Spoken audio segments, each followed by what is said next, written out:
Hi everyone, I'm going to do a review of this book called Amazing Face by Zoe Foster, and I will say this is like the third time I've filmed this review, and because I keep kind of revising my opinion about it.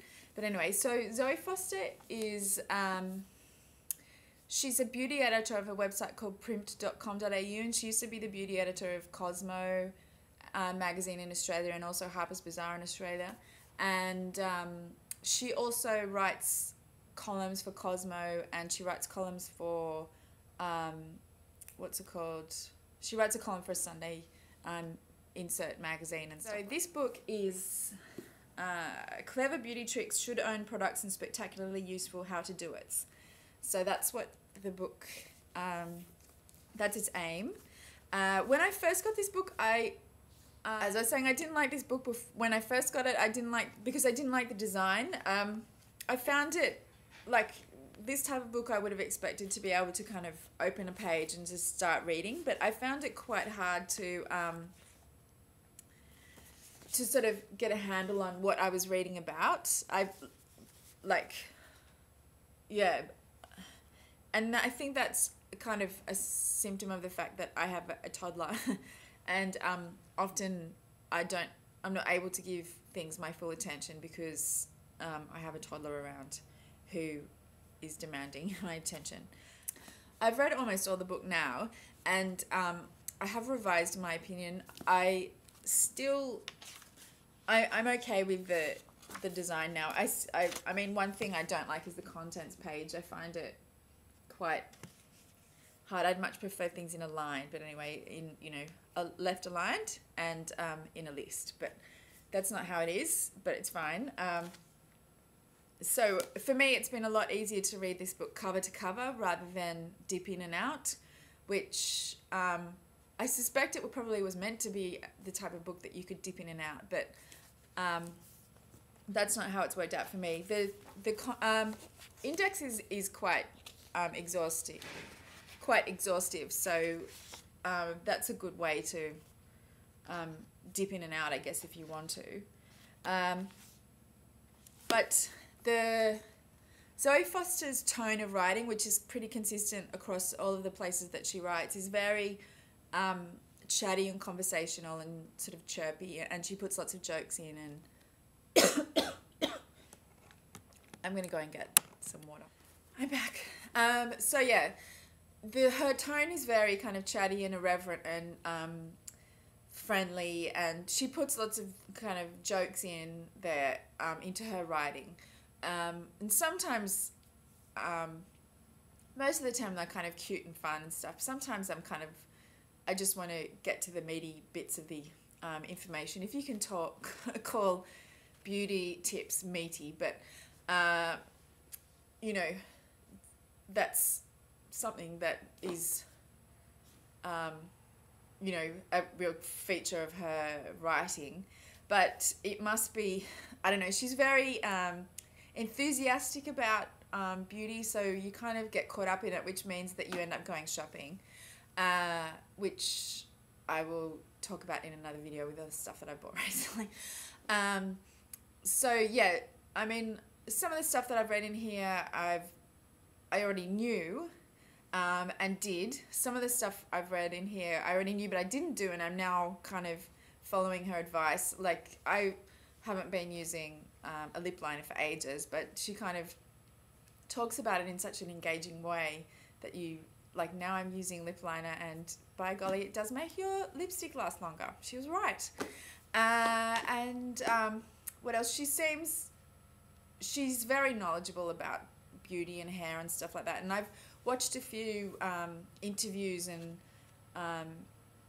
seen photos of her and stuff, and she always looks very nice and put together, and she's always got beautifully styled hair and beautiful makeup and stuff like that. So it does seem like she kind of walks the talk, I guess. And I've definitely learned a lot from this book. If you are a makeup artist, like, maybe I don't think that this book is aimed at makeup artists. You might still enjoy it if you're a makeup artist, but you may also be a bit like, yeah, I knew that, yeah, I knew that, yeah, I knew that. But definitely if you're kind of enthusiastic amateur or just starting to kind of get into makeup and beauty and stuff like that, then this is definitely a good buy. I mean, having said that, I think that I've learned so much more from YouTube than I have from any other kind of medium, that I still think that YouTube's the best place to start if you want to learn stuff about beauty. But I'm like, having learned stuff about makeup application and whatever, this definitely enhances and provides other tips and stuff. The hair, for me, because I'm not a big hair person, the hair advice that she has been quite useful. There's a few videos on YouTube that she's done about hair as well, which are quite useful. And also primp.com.au, which I've started to read now, and read her column, and they're often very interesting and useful articles on there. What else?